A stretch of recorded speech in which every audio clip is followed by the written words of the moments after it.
Hello, my dear friends and our viewers and especially the cricket lovers. आज हम news room में नहीं हैं, आज हम हैं स्पोर्ट्स रूम में और आज बात होगी इंडिया में रिलीजन माने जाने वाली क्रिकेट की।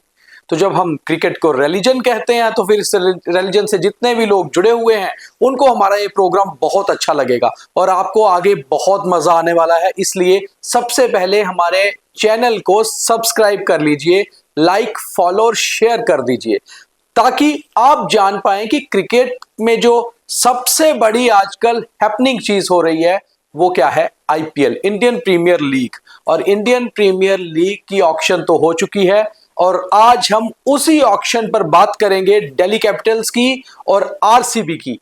ये दो टीम्स को आज हम लेंगे और फिर अगले एपिसोड में हम किसको लेने वाले हैं वो भी हम आपको बता देंगे ताकि आप भी अपने रिव्यूज और व्यूज हमें दे पाओ और हम उस चीज को अच्छे से इलेबोरेट करके आपको बता पाए। तो मेरे साथ दिल्ली से जुड़ रहे हैं दिल्ली के दो बहुत ही कड़क क्रिकेट लवर्स ही नहीं, क्रिकेटर्स भी, दोनों young cricketers, Rohan and Rahul, और दोनों को आईपीएल का इतना ज्यादा एक्सपीरियंस है कि वो आपको एक एक प्लेयर के बारे में बता पाएंगे कि वो प्लेयर इस बार कितना परफॉर्म कर सकता है, उसकी रेटिंग क्या है और खास तौर पे टीम जो फाइनल 11 होगी क्या होगी। तो अच्छा, मेरा यार सबसे पहले ये सवाल है कि टीम तो मेरे सामने है, बात पर मगर मैं करना चाह रहा हूं फैफ डू प्लेसिस की, इतना बड़ा प्लेयर, मगर जब बात आती है आईपीएल की तो परफॉर्मेंस कुछ जबरदस्त चल नहीं रही। इस बार क्या लगता है फैफ कुछ कर पाएंगे?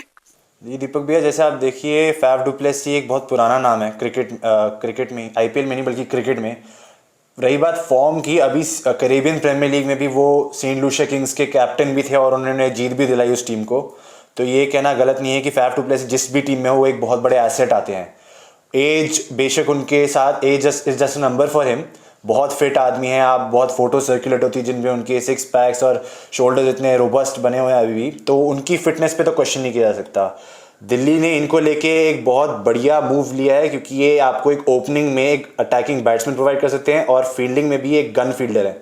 अच्छा, जैसे कि सबसे पहले मुझे लगता है हम अपने व्यूअर्स को, बहुत सारे व्यूअर्स को भी पता नहीं होगा कि इस बार की दिल्ली टीम है क्या। तो रोहन या राहुल में से जो मुझे टीम बता दे एक बार ताकि हमारे व्यूअर भी पढ़ पाए कि टीम कौन सी है, फिर एक एक प्लेयर के बारे में बात करेंगे। तो दिल्ली की स्क्वाड ऐसे स्टार्ट होती है with Abhishek Porel, Ajay Mandal, Ashutosh Sharma, Axar Patel, Darshan Nalkande, Donovan Ferreira, Dushmantha Chameera, Faf du Plessis, Harry Brook, Jake Fraser McGurk, Karun Nair, KL Rahul, Kuldeep Yadav, Madhav Tiwari, Manvanth Kumar L, Mitchell Starc, Mohit Sharma, Mukesh Kumar, Sameer Rizvi, T Natarajan, Tripurana Vijay, Tristan Stubbs और विपराज निगम।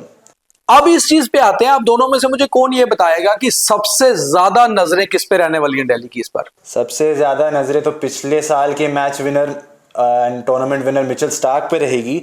बहुत बढ़िया एसेट है, लेफ्ट आर्म पेसर, सबसे एक्सपीरियंस्ड, और मतलब स्टार्क का तो क्या ही कहना। जब कम द प्लेऑफ्स कहते हैं ना, cometh the man cometh the hour, cometh the hour cometh the man, तो उन्होंने प्लेऑफ्स में दोनों बार ही मैन ऑफ द मैच जीत के कोलकाता नाइट राइडर्स को जिस तरीके से क्लिनिकल विक्ट्री दी थी, तो ये कहना गलत बात नहीं हुई कि दिल्ली की विकेटों में भी, बेशक दिल्ली की विकेटें बहुत पाटा हैं, रोड्स की तरह हैं, बैटिंग फ्रेंडली हैं और ग्राउंड भी थोड़ी छोटी है, लेकिन एक left arm tall left arm pacer हमेशा एक आपको बेनिफिट दे सकता है ऐसी ग्राउंड्स में भी। और मिचेल स्टार्क वाली बात में मैं एक चीज ऐड ऑन करना चाहूंगा कि मिचेल स्टार्क को 11.25 करोड़ में खरीद लेना मेरे हिसाब से एक स्टील है राहुल, क्योंकि इतना महंगा प्लेयर जो पिछली बार 25 करोड़ तक के प्राइस पे गया था, वो अगर आपको इतना सस्ता मिल जा रहा है। ये मैं यहीं पे आने वाला था, पिछली बार इतना महंगा और इस बार इतना डाउन क्या लगी, क्यों, ये कैसे हुआ? आई थिंक वो इसलिए भी हुआ है क्योंकि जो ये ना मेगा ऑक्शन थी, पिछली बार आपका वो मिनी ऑक्शन था, एंड मिनी ऑक्शन में ना क्योंकि आपको ज्यादा स्लॉट्स नहीं पूरे करने होते तो आपके प्लेयर्स आपको ज्यादा एक्सपेंसिव मिल जाते हैं। हालांकि मेजर ऑक्शन, आपके जो बड़े ऑक्शन होते हैं उसमें आपको पूरी टीम बनानी है, तो आप पूरा एक देखते हैं स्किल सेट कि हर एक प्लेयर हर एक स्किल सेट को कैसे सूट करेगा।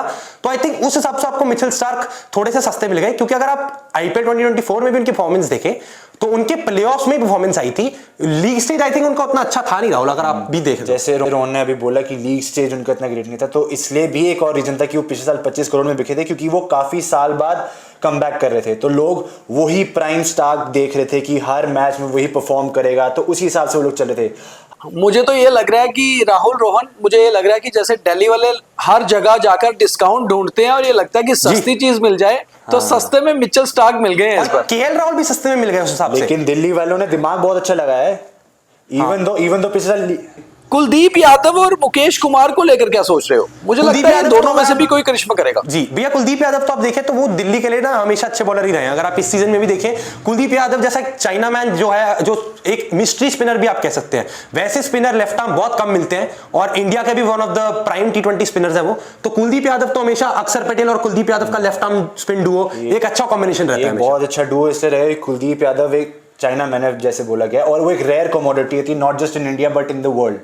तो वो चाइना मैन में जो वेरिएशंस आते हैं वो आपके अलग एक वैरायटी देती है बॉलिंग ऑप्शन। जी बिल्कुल। और he is also good bat at number 8 and 9, जो आपको क्रूशियल टाइम पे अच्छी एक सेंसिबल इनिंग्स खेल के बैट्समैन को सपोर्ट कर सकते हैं। नटराजन पर क्या लगता है आपको? नटराजन मुझे लगता है कुछ ना कुछ करेंगे वो, मतलब हमेशा से कुछ अचंभा करते हैं। जी, नटराजन इज ऑल्सो वेरी कहते हैं ना स्लाई बॉलर, बहुत एक फॉक्स की तरह खेलते हैं। उनके यॉर्कर्स बिल्कुल पक्के हुए हैं, स्लोअर वंस पक्के हैं, और सबसे बड़ी बात वो एक लेफ्टी हैं, तो एक एंगल मिलता है उनको बीइंग अ लेफ्ट हैंडेड, तो वो भी बहुत एक अच्छा एसेट है दिल्ली कैपिटल्स के लिए। और मेरे हिसाब से तो अगर आप देखें स्क्वाड में तो मोहित शर्मा भी बहुत अच्छी बात है, जैसी उनकी गुजरात के लिए परफॉर्मेंस रही है और जो उन्होंने अपने स्किल सेट में वेरिएशंस डाले हैं, स्लोअर बॉल्स डाले हैं, यॉर्कर्स डाले हैं, वो एक्सपीरियंस मोहित शर्मा जो लाएंगे ना, वो भी एक इंपैक्ट प्लेयर के तौर पे बहुत अच्छे प्लेयर हो सकते हैं दिल्ली के लिए, मेरे मानना है। जी, जैसा आपने बोला कि हम भी खेलते हैं, मैं जहाँ खेल रहा होता हूँ वहाँ भी मोहित शर्मा प्रैक्टिस कर रहे होते हैं। वो गुड़गांव में हर ग्राउंड में आपको प्रैक्टिस करते हुए देख रहे हैं, तो उनकी मेहनत भी पूरी ऑन है। तो ऐसा तो वो लाइट होके आने नहीं वाले हैं, वो पूरे पक्के आने वाले, अपनी बैटिंग पे भी ध्यान दे रहे हैं वो। तो अगर भी इंपैक्ट प्लेयर नहीं होते, वो एज अ बैट्समैन भी, जैसे मैंने बोला, कुलदीप यादव की तरह डाउन द ऑर्डर बहुत हैंडी हो सकते हैं टीम को। अच्छा, how you guys rate captain Rahul from Lucknow to Delhi now? कैसा लगता है? Rahul is I think a very good captain. अगर वो प्रेशर ना ले, अगर वो अपनी बैटिंग और कैप्टनसी को साथ मैनेज कर सकते हैं, तो KL Rahul is one of the best buys in this auction. अगर वो परफॉर्म भी करें और उसके बाद कैप्टनसी का प्रेशर ना ले, क्योंकि केएल राहुल का अगर आप हमेशा देखोगे ना, उनके टेक्निक में या एज अ प्लेयर कोई डाउट नहीं है, बस वो प्रेशर ले लेते हैं और उनको लगता है मेरे को ही क्रीज पे पूरे टाइम लेके मैच को एंड तक लेके जाना है, इसलिए कभी कभार वो स्ट्रगल कर जाते हैं। मगर मुझे लगता है कि राहुल की ना यही दिक्कत यहां भी आएगी, क्योंकि राहुल की प्रॉब्लम क्या आती है कि प्लेयर तो नो डाउट बहुत बढ़िया है, बट जब कैप्टन होते हैं, और दिल्ली ने उनको एज ए कैप्टन ही लिया है, और ऋषभ पंत को पीछे करके राहुल को लाना, ये कितना बड़ा गैम्बल लग रहा है। मैं ये बोलना चाहूंगा, पहली बात तो KL Rahul is like an eagle who is afraid to spread his wings. वो एक बहुत ही टैलेंटेड प्लेयर है, मेरे हिसाब से वो इंडिया में सबसे स्टाइलिश बैट्समैन है इस वक्त। जैसे हम भी एग्री करते हैं कि वो उनकी टेक्निक में कोई फ्लॉ नहीं है, कोई फ्लॉ नहीं। बात रही कैप्टेंसी की भी, आप ये देखिए कि पिछले साल जिस वो टीम में थे एलएसजी, उनकी मैनेजमेंट में भी थोड़ा दिक्कत है, क्योंकि ओनर ज्यादा ओवरली इन्वॉल्व थे। और ये सिर्फ केएल राहुल ने नहीं देखा, बल्कि जब पुणे सुपर जायंट्स भी खेले थे तो धोनी के साथ भी ये हुआ था, उनको कैप्टेंसी से हटा दिया गया था। वो भी एक ओनर और कैप्टन का रिलेशन अच्छा नहीं था। तो जब टीम में माहौल खराब होता है तो ऑटोमेटिकली जो the person who is leading the team, उन पे भी कहीं ना कहीं मेंटली इफेक्ट डालता है। तो कहीं ना कहीं केएल राहुल भी अपने आप को होल्ड बैक करते हैं, क्योंकि जब वो पंजाब के कैप्टन थे तब उन्होंने फास्टेस्ट 50 भी मारी थी 14 बॉल में, और तब किसी ने नहीं बोला था कि वो कैप्टेंसी का भी प्रेशर ले रहे हैं और बैटिंग पे भी प्रेशर ले रहे हैं। एंड मैं इस पे एक और पॉइंट भी ऐड करना चाहूंगा कि अगर आप केएल राहुल का देखें ना, तो जब वो लखनऊ में थे और जब वो आज दिल्ली में, डिफरेंस है। अगर आप देखें ना, मेरे को लगता है दिल्ली में वो एंजॉय ज्यादा करेंगे और उन पे वो प्रेशर नहीं होगा, क्योंकि जो उनके टीम में आप बैट्समैन की क्वालिटी देखें ना, तो वो आजकल के मॉडर्न यंग T20 प्लेयर्स हैं, and they will allow KL to play freely. क्योंकि अगर आप देखें Fraser McGurk, Harry Brook, du Plessis का एक्सपीरियंस, अभिषेक पोरेल, सारे अभी के मॉडर्न T20 प्लेयर्स हैं, जो अलाउ करेगा केएल को अपना टाइम भी लेना, और अगर वो चाहे तो पहली बॉल से भी मारने जा सकते हैं, क्योंकि दिल्ली की बैटिंग आप देखो ना, खत्म ही नहीं होती। मिचेल स्टार्क अगर नंबर 8 पे आ रहे हो तो मतलब बैटिंग डेप्थ तो आपको दिख ही रही है उस टीम में। अच्छा, एक और चीज है, मुझे लगता है कि आप दोनों पता नहीं मुझसे कितना एग्री करोगे, मुझे लगता है जेक फ्रेजर भी ना बहुत तुरुप का इक्का साबित होगा, वो लास्ट में चलने वाली चीज है, और T20 का बड़ा सही प्लेयर है। हाँ जी, हाँ जी। अगर आप लास्ट अभी 2024 में भी देखें, फ्रेजर मगर्क सीजन के बीच में आए थे, मेरे को याद नहीं आ रहा किसके रिप्लेसमेंट आए थे, पर जैसे ही वो आए ना, ही टुक आईपीएल बाय द स्टॉर्म। उन्होंने ऐसी इनिंग्स खेली हैं। जेक फिजमोकर्क का दिल्ली में होने का सबसे बड़ा फायदा ये है कि उनके 7 मैचेस जो होने वाले वो कोटला में होने वाले, which is a small ground, and उनकी विकेट बिल्कुल बैटिंग पाटा विकेट। तो जेक फिजमोकर्क का जैसे हम गेम भी देखते हैं, वो ज्यादा फीट मूवमेंट करते नहीं है, वो हाथों से खेलते हैं, तो ऐसे टाइप ऑफ प्लेयर्स के लिए ऐसी विकेट बहुत ज्यादा बेनिफिशियल हो जाती है। तो वो 360 डिग्री करें या वी में खेले, कहीं स्क्वायर में बहुत आसान हो जाता है उनके लिए खेलना। तो 7 गेम्स इन दिल्ली, जेक फिजमोकर्क एक बहुत ही डिस्ट्रक्टिव ओपनिंग होने वाले हैं। इवन इन चिन्नस्वामी एंड जैसी ग्राउंड्स जो अलाउ करेंगी। बिल्कुल, अगर हम पिछली हिस्ट्री छोड़ दें दिल्ली कैपिटल्स की, तो आज की ये टीम जो दिल्ली ने अभी इस बार निकाली है, इस टीम को देखते हुए क्या रेट करते हो आप दिल्ली को? मैं रेट, मेरे हिसाब से तो भैया ये कम से कम 10 में से 9 नंबर वाली टीम है, क्योंकि this is one of the best squads Delhi has assembled in a long time मेरे हिसाब से। क्योंकि आप देखो बैटिंग डेप्थ कितनी है, यंगस्टर्स है, जो यंग टी20 वाले प्लेयर्स हैं वो हैं। बॉलिंग ऑप्शन अगर आप देखो, मिचेल स्टार्क, मुकेश कुमार, नटराजन, कुलदीप, अक्षर पटेल, सारे, ऊपर से स्टब्स भी बॉल डाल लेते हैं ऑफ स्पिन जब जरूरत पड़े। तो 6-7 आपके पास बॉलिंग ऑप्शन भी है। इंपैक्ट प्लेयर में आप अगर बैटिंग कर रहे हो तो आप समीर रिजवी को ला सकते हो, बॉलिंग कर रहे हो तो आप मोहित शर्मा को ला सकते हो। तो पूरा अगर आप देखो एक बहुत बैलेंस साइड है डेप्थ के साथ, तो मेरे हिसाब से 9 तो ये डिजर्व करती है team 100%, because this is a team जो बैलेंस भी है, बॉलिंग से भी, अपनी बैटिंग से भी, बट सबसे importantly this is a team of allrounders. इसमें बहुत सारे ऑलराउंडर्स है, यंग ऑलराउंडर्स है, जो एक T20 में इंपैक्ट प्लेयर होने के बावजूद भी आपको ऑलराउंडर्स की जरूरत है। बिल्कुल, जो एक गेम में एक क्या कहते हैं इंटरेस्ट लाते हैं वो, और आपको मैच विनिंग परफॉर्मेंसेस आते हैं। और सबसे बड़ी बात, pacers like Mitchell Starc and pacers like Natarajan, इनके पास वेरिएशन है, मोहित शर्मा, और आपके पास रिप्लेसमेंट्स भी है, जैसे चमीरा बहुत अच्छे श्रीलंकन बॉलर हैं, 145 क्लिक करते हैं। इनफैक्ट KKR में भी वो स्टार्क के साथ ही थे, उनके रिप्लेसमेंट थे हैरी ब्रूक। एंड अगर हैरी ब्रूक नहीं खेलते प्लेइंग 11 में, तो वो इस वक्त he is probably in the form of his life. England के लिए कैप्टन भी किया था एंड हर जगह वो सिर्फ रन ही मार रहे हैं, तो वो आपके बेंच में है। तो सोचिए कितनी स्ट्रॉन्ग बेंच है दिल्ली की। जिस टीम की सबसे स्ट्रॉन्ग बेंच होती है वो टीम तो इज बाउंड टू गो। अगर आप देखें ना कि जैसे जो भी इनके बैट्समैन है, स्पेशली जो आपके ओवरसीज बैट्समैन है, Fraser McGurk, Christian Stubbs, Harry Brook, ये सारे ऐसे प्लेयर हैं जो नेक्स्ट जनरेशन ऑफ, आप कह सकते हैं T20 लेजेंड्स भी हो सकते हैं। सारे यंग 20s में, लेट 20s में हैं, और सारे अभी अपने पीक पे हैं। तो मेरे हिसाब से स्क्वाड बहुत ही ज्यादा अच्छी है दिल्ली की। बस KL राहुल अगर इसको मैनेज कर सकते हैं तो ये बहुत आगे जाएंगे। टॉप 4 में क्या मैं कह रहा हूं, ट्रॉफी भी उठा सकते हैं पहली बार। चलो हम अब नॉर्थ इंडिया से चलते हैं साउथ की ओर और बात करते हैं RCB की, रॉयल चैलेंज बेंगलोर। अब बड़ी बात यह रही है कि वो अपने बैड लक से बाहर नहीं आ पा रहे, चाहे उनकी टीम में सबसे बड़ा सितारा किंग कोहली है। तो अब की सबसे पहले तो टीम कौन बता रहा है मुझे कि ये इस बार स्क्वाड क्या है RCB का? टीम बताने से पहले मैं एक चीज बताना चाहूंगा। जैसे डे 1 ऑफ ऑक्शन था RCB के लिए, बहुत स्क्रूटनी मिली थी मैनेजमेंट को। मैं भी बीइंग एन RCB फैन में कह थे कर क्या रहे हैं, ऑक्शन में है भी या नहीं। बहुत मीम्स बने थे, बहुत ट्रोलिंग हुई थी कि ये RCB मैनेजमेंट क्या कर रही है। The likes of Mitchell Starc, KL Rahul के लोग गए और बीच रास्ते में उन्होंने छोड़ दिया।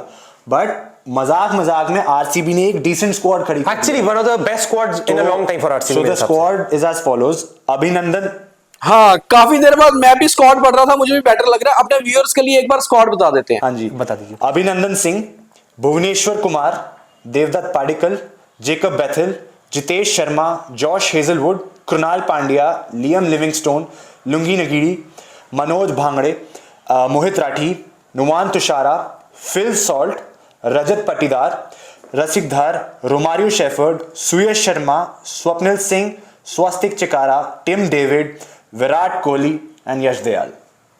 अच्छा, मैं सबसे पहले यही से स्टार्ट करता हूं कि मुझे लगता है अगर किंग कोहली चमका और उसके साथ साथ सॉल्ट ने थोड़ा सा सॉल्ट ऐड कर दिया तो ये डिश बहुत ही टेस्टी होने वाली है RCB की, क्योंकि हेजलवुड, जितेश शर्मा और शेफर्ड, खास तौर पे कृणाल पांड्या भी इसमें कमाल कर सकते हैं, क्योंकि कृणाल पांड्या भी अच्छे प्लेयर हैं। तो आपको क्या लगता है स्टार कौन रहने वाला है? RCB का स्टार कौन होगा? मेरे हिसाब से अगर आप देखो भैया, तो पहली बात तो जो इनका ओपनिंग पेयर है विराट कोहली और फिल सॉल्ट का, मेरे को नहीं लगता कि 10 टीम जो होंगी उनमें से किसी का भी इससे अच्छा ओपनिंग पेयर है, क्योंकि विराट कोहली तो आपको पता ही है किंग कोहली है, और फिल सॉल्ट जिस फॉर्म में आ रहे हैं अभी अबू धाबी T10 लीग में, आप देख लो जैसा उनका IPL गया था KKR के लिए, KKR की जीत में बहुत ज्यादा बड़ा रोल था फिल सॉल्ट का। बिल्कुल। एंड जी, अगर आप देखें तो कहीं ना एक इंग्लैंड लॉबी लग रही है आरसीबी में। अगर आप देखो लियम लिविंगस्टोन, अगर लियम लिविंगस्टोन का दिन हुआ तो और किसी की जरूरत ही नहीं पड़ेगी। मैं तो कह रहा हूं विराट कोहली की भी जरूरत नहीं पड़ेगी, वो अकेले मैच जिता जाएंगे। बैट से, बॉल से वो ऑफ स्पिन, लेग स्पिन दोनों डाल सकते हैं, वो बहुत अच्छी बाय है। कृणाल पांड्या एक बहुत अच्छी बाय है, जो फ्लोटर है, नंबर 3 से लेकर नंबर 7 तक कृणाल पांड्या कहीं भी बैटिंग कर सकते हैं। अगर आपकी विकेट अगर आपकी विकेट जल्दी भी गिर गई ना, कि आप मान लो 30 पे 3 हो किसी दिन, और आपको लिविंगस्टोन को नहीं भेजना, जितेश शर्मा को नहीं भेजना, तो आप कृणाल पांड्या को ऊपर भेज दीजिए, स्पिनर तो वो है ही। उसके साथ मैं कहूंगा यहां पे कि सुयश शर्मा भी बहुत अच्छी बात है, लेग स्पिनर है, और चिन्नीस्वामी की ट्रैक पे आपको आउटफॉक्स करने के लिए बैट्समैन को जरूरत पड़ेगी सुयश शर्मा की। टिम डेविड, ये सारे बहुत अच्छे हैं। रोमारियो शेफर्ड रिप्लेसमेंट के तौर पर मेरे को लगता है, पर ये सारे बहुत अच्छे हिटर हैं। अपने दिन पे ये 10 बॉलों में 30 रन 25 रन मार सकते हैं। और उसके साथ मेरे लिए सबसे इंटरेस्टिंग बाय इस टीम की जो होगी भैया, वो होगी जेकब बेथेल की। लेफ्ट हैंडेड बैट्समैन है, लेफ्ट आर्म स्पिनर है, रिसेंटली बहुत अच्छा कर रहे हैं इंग्लैंड के लिए। अभी इंग्लैंड वेस्ट इंडीज की सीरीज में फॉलो कर रहा था, उसमें इन्होंने बहुत अच्छे चौके छक्के लगाए हैं, स्पिन भी डालते हैं, दो ओवर तो कम से कम क्या 4 भी दे सकते हैं। तो जेकब बेथेल बहुत अच्छी बात है। और कहीं ऐसा भी हो सकता है कि जो आपकी 11 होगी ना, उसमें टिम डेविड के ऊपर जेकब बेथेल स्टार्ट कर रहे हो। क्यों राहुल, आप क्या कहते हो? मेरे हिसाब से जैसे हमने बोला, जो टीम है आरसीबी की, वो इतनी पावर हाउस टीम है, बिल्कुल नंबर 3 से। तो ये हमारे किंग कोहली को भी एक बहुत अच्छी उनके लिए बनता है, कि जैसे हमने देखा था वर्ल्ड कप T20 के फाइनल में, उन्होंने अपनी गेम खेली, स्लो पेस इनिंग्स करा और फिर लास्ट में मारा। तो जब वो फिल सॉल्ट जैसे के साथ ओपनिंग करते हैं, तो वो पावर प्ले का प्रेशर हट जाता है कि मेरे को यही मार के खेलना है। तो फिल सॉल्ट एक तरह से अटैक करेंगे, कोहली एक तरह से इनिंग्स एंकर करेंगे।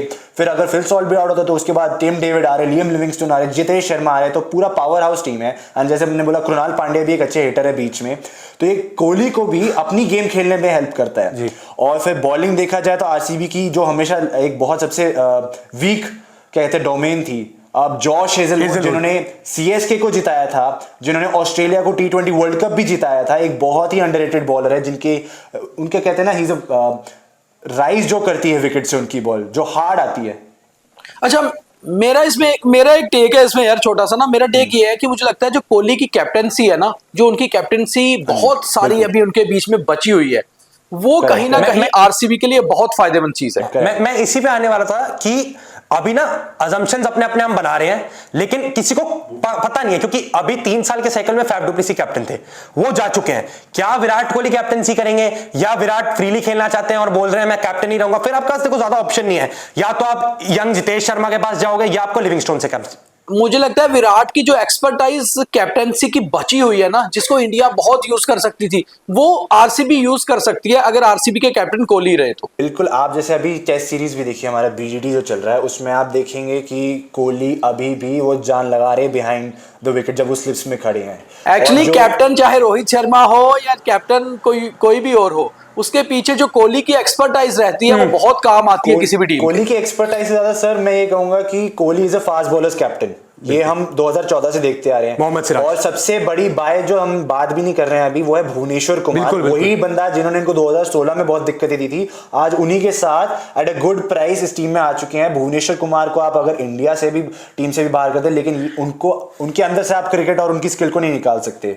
वो दोनों तरफ स्विंग करने वाले बॉलर, पावर प्ले में विद हेजलवुड अगर वो आते हैं तो। अच्छा, भुवनेश्वर कुमार की खासियत ये है कि जितने ज्यादा वो लाइमलाइट में कम रहते हैं, उतना ही अच्छा परफॉर्म करते हैं। वो हर टीम में हर बार उन्होंने ऐसा परफॉर्मेंस दिया है, और वो साइलेंट रहते हैं, ना ही एग्रेसिव है, मगर उनकी बॉलिंग बहुत नबी तुली है। भुवनेश्वर कुमार को भी जैसे मैं फॉलो भी कर रहा हूँ सोशल मीडिया पे, वो अपनी फिटनेस पे बहुत काम करके रखे हैं, तो इसके यही बताता है कि वो अपने आप को मेंटेन करके चल रहे हैं। और फास्ट बॉलिंग उनके अंदर से कभी खत्म ही नहीं हो सकती है। दो तरफ करने स्विंग करने वाले बॉलर बहुत, और बैट्समैन भी डिसेंट है नीचे आके। मेन बात वो है कि और बॉलिंग में हमेशा से भुवनेश्वर कुमार, जब भी सबसे बड़े रन किसी भी टीम को रन्स पड़े, तो उसमें भुवनेश्वर कुमार भी इकोनॉमिकल रहे होंगे, आपको ये दिखा होगा। तो चिन्नीस्वामी जैसी ग्राउंड में जो बहुत बॉलर्स पिटते हैं, वहां पर एक बहुत अच्छी बॉलिंग लाइनअप पिक करके आ रहे हैं आरसीबी। मैं कुछ नाम पढ़ रहा था, आरसीबी में काफी नए प्लेयर्स भी इन्होंने उठाए हैं। उन नए प्लेयर्स के बारे में क्या राय है? कौन कौन ज्यादा अच्छा परफॉर्मर हो सकता है? देखो, मैं एक बार आपको टेंटेटिवली 11 बता सकता हूं कि क्या मेरे को लग रहा है आज के डेट में इनकी प्लेइंग 11 हो सकती है। 4 महीने पहले क्या इनकी प्लेइंग 11 हो सकती है, मैं एक बार वो रीड कर देता हूं आपके लिए। उसके आप देखो तो फिल सॉल्ट और विराट कोहली, इसमें कोई डाउट नहीं है, ओपनिंग करेंगे। 3 पे आपका रजत पाटीदार खेलेगा, इसमें भी कोई डाउट नहीं है हमें। फिर 4 पे आते हैं, मेरे को जो अभी लग रहा है वो यही लग रहा है, 4 पे जितेश शर्मा खेलेंगे। उनके लिए एक बहुत बड़ी अपॉर्चुनिटी है कि वो 4 पे आए विकेट कीपर बैट्समैन और अपने आप को एक्सप्रेस करें टाइम लेके। उसके बाद 5 पे लियम लिविंगस्टोन खेलेंगे, 6 पे अगर आप देखो तो टिम डेविड भी खेल सकते हैं, रोमारियो शेफर्ड भी खेल सकते हैं, और ये जेकब बेथेल जो नए लड़के आए इंग्लैंड के, ये भी खेल सकते हैं। तो ऑप्शंस बहुत हैं फिनिशिंग के लिए। फिर 7 पे कृणाल पांड्या, 8 पे भुवनेश्वर कुमार अपनी स्विंग के साथ, 9 पे जॉश हेजलवुड। ये तो दोनों आपको पता ही है, ओपनिंग स्पेल एक तरफ से हेजलवुड आएगा, एक तरफ से भुवनेश्वर कुमार आएगा। उसके बाद राशिक दार, जिनको दिल्ली ने छोड़ दिया, जम्मू के लड़के हैं, ये बहुत अच्छे बॉलर हैं। इन्होंने अपने स्लोअर्स पे काम किया है, डेथ ओवर बॉलिंग पे काम किया, दिल्ली को मैचेस भी जिताए इस साल। दिल्ली शायद उनको छोड़ के बहुत बड़ी गलती कर चुका है। और उसका यश दयाल को तो रिटेन किया था, उन्होंने खेलना ही है। और इंपैक्ट प्लेयर में राहुल मेरे को लगता है ऑप्शन होंगे सुयश शर्मा अपनी लेग स्पिन के साथ।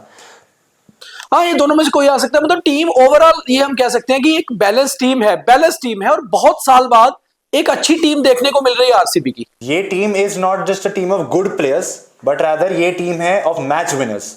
ये इसमें आप जितने भी प्लेयर्स देखेंगे ये सिर्फ अच्छी नहीं, आप टिम डेविड, लिविंग लिविंगस्टोन कभी कभार चलते कभी कभार नहीं चलते, लेकिन अगर वो चल गए और specially on a ground like Chinnaswamy, वो धागे खोल देंगे सामने वाले टीम के, और उन दोनों को ही आपको आउट करना मुश्किल हो जाएगा और उनसे मैच निकलवाना बड़ा मुश्किल होगा किसी भी सामने वाली टीम। अच्छा, मुझे एक चीज, मैं एक सवाल आप दोनों से लेना चाहता हूं कि जो बहुत सीनियर प्लेयर्स को लगातार लेते जा रहे थे आरसीबी और इस बार काफी चेंजेस किया, उन सीनियर 3-4 जो बड़े प्लेयर्स थे जिनको इस बार उनकी टीम में जगह नहीं मिली है, नहीं है, उनका नुकसान होगा आरसीबी को, या आपको लगता है कोई ज्यादा मेरे को नुकसान नहीं लगता ज्यादा नुकसान होगा, क्योंकि आप ज्यादा ना एक्सपीरियंस पे, तो मैं मानता हूं आप एक्सपीरियंस आपको चाहिए टीम में, पर एक्सपीरियंस आपने रखा भी है, उसके साथ ना आपको यंग प्लेयर्स चाहिए और एक बैलेंस स्क्वाड चाहिए।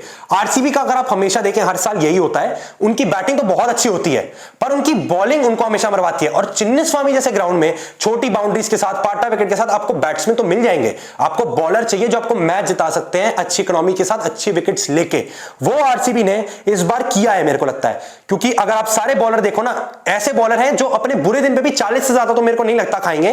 थोड़ा इनएक्सपीरियंस है, उसके साथ विराट कोहली को और मैनेजमेंट को थोड़ा प्लेयर्स को एनकरेज करना पड़ेगा, बात करनी पड़ेगी, बट ओवरऑल काफी पिछले कुछ सालों में मेरे को लग रहा है 2016 के बाद ये बेस्ट स्क्वाड हो सकती है आरसीबी की, जिसमें बॉलर्स भी अच्छे हैं, बैट्समैन भी अच्छे हैं, ना कि सिर्फ बैट्समैन की 200 रन बनाए और फिर 215 ओवर में खा भी गए।